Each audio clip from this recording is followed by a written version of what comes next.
is here, and guess what time, George? It's time for a new contest. Yep. In other words, it's time to go over to Blaze and start pushing out this video because you could be in the running for a new rock form carrying case for your iPhone.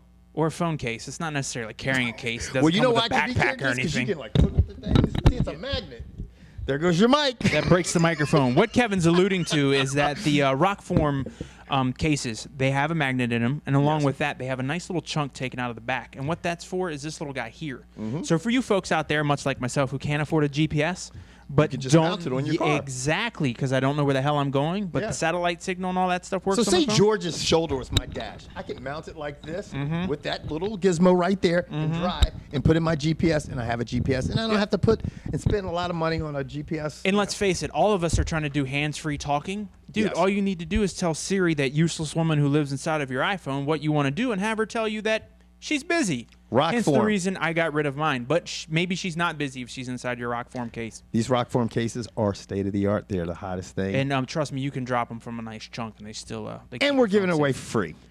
Now, for all you people in October, we didn't forget about you. You're running right here. You're the winners. We'll be in contact with you soon to let you know what you've won, i.e. a phosphor watch for the big one. Via email. Yeah. Now, UFC 154 marks the return of our favorite Canuck. Judge St-Pierre. Yeah. Is that a derogatory term, Canuck? And if it is, what was it derived from? I don't. Can y'all help out? Like all you, like for the 3 people in Canada who watch, and the one guy in Russia, I'm sure he knows too. Yeah, I know some Canadian customs, but I know their Thanksgiving just passed a little. No, I'm not talking about fuck a custom. I want to know derogatory things. I don't. Like curse you're words. You're good at offending people, so I'm sure you probably did something else. Offending? Yeah. Defending? No. Defending? Yeah. Well. Okay, so UFC 154 is very soon. Yes. It's finally going to happen. I hope, because we're filming this a little bit beforehand, so somebody's going to some fight might change, and we might get somebody fucking climbing up our ass. Is this in Canada? Huh? Is this in Canada? Is it in Canada? I don't know. I'm going to find out. You go ahead and talk to the good people. Anyway, the first fight, and we're going to cover all the fights that are going to be on the main card, and the first fight is going to be a weather. See, I'm saying weatherweight because a weatherweight. Hurricane Sandy just came in and fucked up everything on the eastern seaboard. But and then we're talking about they're gonna have more snow here on Wednesday. Yeah, no. So I'm paranoid. Everything's about shocker! Weather. It's It's in Montreal. It's in Montreal. UFC 154 will be held in Montreal on November 17th. On November 17th, which is approximately 12 days from when we're filming. Yeah. Now the first fight is a featherweight bout, and that's going to be between Mark Hominick and Pablo Garza. I'm going with Hominick. Yeah, Hominick is the favorite. Yeah, okay, no shit. But he has dropped his last 3 fights. Has he? Yeah, he's dropped his last 3 fights. Now, one of those fights was to Jose Aldo. Did I say that right? Yes. For all my Brazilian friends. However, but Garza has also dropped his last 2. So this could be like the loser leaves town match. It could be. I don't think Hominick would. I mean, he would drop 4, but he's fought some notable people. But I can think of a place that either one of these guys could go fight. We'll talk about that in a minute. Anyway, I'm going with Hominick. I'm going to go with Hominick totally redeem himself. As somebody I know says. He's going to totally redeem himself. I'm going to go with Mark Hominick. I think he's going to come back. He did look good. I think he pulled the trigger too quick on the Korean. Was it the Korean Zombie that caught him? That time, someone correct me if I'm wrong. Was it the Korean Zombie? The next fight Kevin wants to talk about is the middleweight with Nick Ring versus Costa. Feel my poo. Yeah. Now I'm going with Philippou. Nick Ring only has 1 loss, but he still will be coming into this bout as a underdog because. Well, I'm going with Costa. Who you got? I'm going with Costa too because he's been on a fucking tear, man. He's won his last 4 fights. He's looked sharp as of late. He is a nasty middleweight. He's another one of these guys that's really big. The middleweight class. I'm sorry, I'm fucking it all up because you know what? I was thinking the welterweight class because there's really nobody really in the middleweight class besides Anderson Silva and Chael Sonnen and Bisping. Well, Sonnen's gone. Sonnen's now at 205 fighting for the belt. Duh. Well, he's in any class he wants to be. He could be in heavyweight next month. We can talk about that dude every day. Anyway, now on to middleweight. Francis Carmont versus Tom Lawler. Now, Carmont, the Frenchman, has won his last 8 fights. Yeah. He's nasty. Now, not only has he won his last 8 fights, but I believe... I'm going to go out and assume that these last 8 fights were not in the UFC. I'm not sure.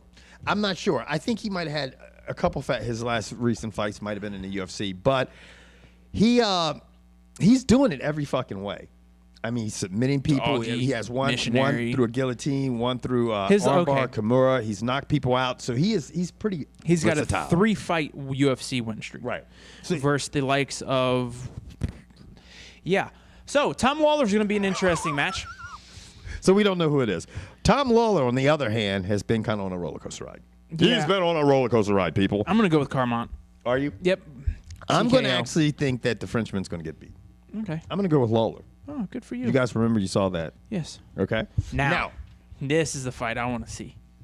Martin Kampmann will be meeting Johny Hendricks, and I seriously might be more excited for this fight than the main event. Johnny TSA Hendricks.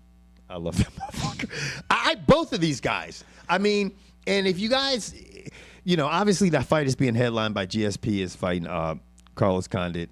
His last loss, Condit's, came by the hands of Martin Kampmann. That was a mighty long time ago, wasn't it? In a galaxy far, far away. They moved me to Disney. Did you see that shit? And did you see what he did with all the billions of dollars? What? He's going to donate it to charity. Who? Lucas. Yeah. He's going to take $4 billion and just donate it. I'm just excited because I know 3 more Star Wars movies? Yeah. Yeah! Jar Jar stinks! What new character do we get now that we're all going to hate? I don't know. Yeah, I don't know, great. but I'm going to tell you what. Disney has a lot of money they can put into these next 3 franchises. They just gave this dude $4 billion to basically give away. What do you got to do to get on his charity list? I suppose. And the last couple of movies were. So anyway, Martin Kampmann will be fighting Johnny Hendricks. Yep, Hendricks for the win. I want to see on the fucking message board who you guys got. This is going to be Johnny Hendricks is.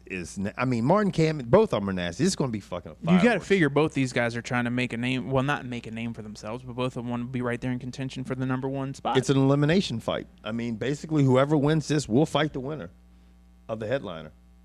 So says Dana. Yeah. Okay. Now, that moves us on to the main event. GSP.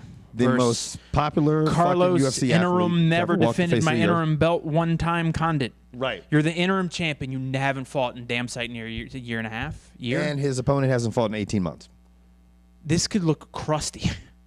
But he has an advantage because he has a cartilage replacement, which is equivalent to what some of our users and fans say. No, this like dude can't. There's no way that can be a fan. There's no one that unintelligent. It's impossible. We're just going to talk about it now.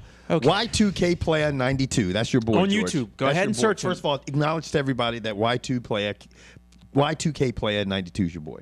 Okay. First off, what you need to do is That put his name. motherfucker's your boy. You need to put his name in, and you can look at the back and forth. Because let's face it, if anyone's ever been on the Facebook thing or even on any of these YouTube videos, I love an argument. I will argue with anyone about anything, anytime. Look, because I know George's blood pressure. See, the guy, George, we all love George here, but George gets really mad and passionate about sometimes. Sometimes he says some fucked up shit. And I'm going to tell you the conversation we had before the camera started rolling, okay? All right? I said, George, this guy, Y2K Player 92, probably got a little tweaked out because you said Chael Sonnen, his test levels were 10 times the amount of the normal person. Therefore, he had the strength of 10 men. And I'm like, and I go, that's probably not the way you wanted to say it unless it was just a figure of speech. And George goes, no, motherfucker. That motherfucker, I'm telling you what, it's like horsepower up in this motherfucker. I don't know what you were saying, but George was seriously trying. Your fucking mic just went limp. Give us some Cialis. What I was equating it to is he had the strength of 17 normal 1-to-1 men. Therefore, he had 17 manpower. Hence the reason the comparison to horsepower. Now you got this guy Y2K Player 92 fired up. Right, it's he's just an idiot. Flying on the Put video. it this way. Here's the thing. If the way you end an argument with me is Google it, bitch. What do you think I've been doing for the last 2 hours? I've been Googling it, and you know what my Google quest was? I want to see if any of you can figure this out, and if you can find it, because I sure as shit can't, and it wasn't even in the CSAC fucking thing about it. What we're getting back at, and I really hate to be talking about this again, his test levels, and yes, you know who he was, 16.9 to 1. People said, but his regular test levels were normal. He's talking about Chael Sonnen, because we're so off base. Someone tell me what his normal test levels are, because here's the thing, he supposedly has hypergonadism. Now, Boy Genius or Y2K Player 92. That would be Y2K Player 92, son. that the biggest thing for gonadism is strikes to the brain. Hold on, put it on pause. Let's put George on pause button. Look, okay, Y2K player 92. I'm gonna just tell you what right now. If you're watching this video, if you ever watch this video, that I like you. You know why I like you? Because you've really got George in an uproar, which is always entertaining to just not me, but our fans. So, kudos. Okay.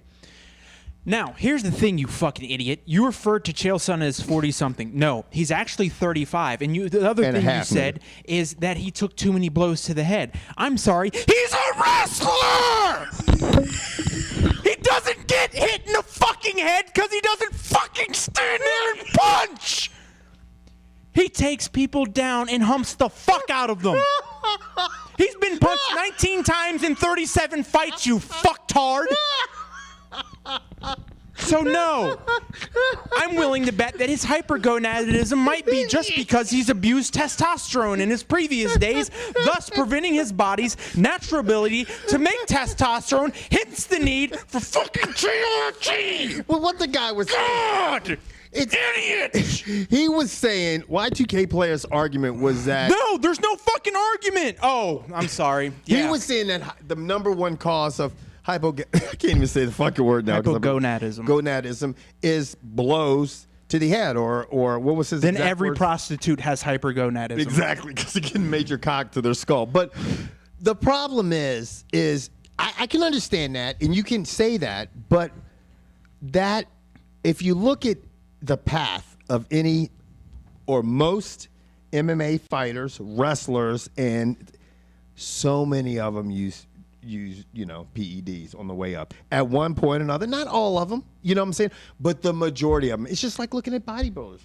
You've got your natural bodybuilders, but the best ones use gear, and it's sometimes when you talk about drugs and everything, hey, guess what? Not all your cyclists use drugs.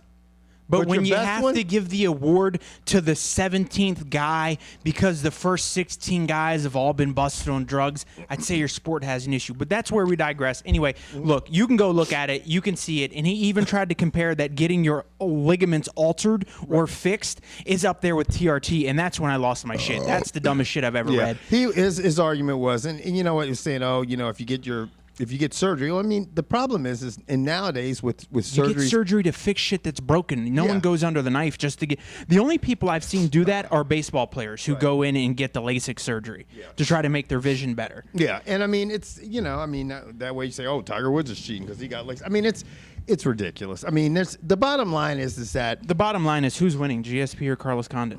GSP, because what's going to happen is that we going 5 rounds. It's going to go 5 rounds. It's going to be the typical. My buddy Joey texted me and he said, Carlos Condit is a good fighter. And you know what? He's been in the ring. I mean, in the octagon more recently. You know what I'm saying? Isn't coming off an injury. But if there's one person that trains like a fanatic, if there's one person that's always prepared, it is definitely GSP. And that's what I said. And GSP is an incredible wrestler. He will find a way, more than likely, to take Condit down. And it will be right before the end of the fucking bell. At the end of the round, he'll take him down maybe once, maybe twice, maybe 4 times each round, and he'll win by decision. I just think that's how it'll go. I mean, and for people who like that, that's fine. I just think that the fight that will be before this main card will be better. Will be better. Yeah. Anyway, Lawlor, your comments on the fucking comment board. George, I got to take him to the hospital because his blood pressure currently is 210/95. Anyway, that's UFC 154. And thanks, Y2K player 92. Y2K player 92. We're out, man. Deuces.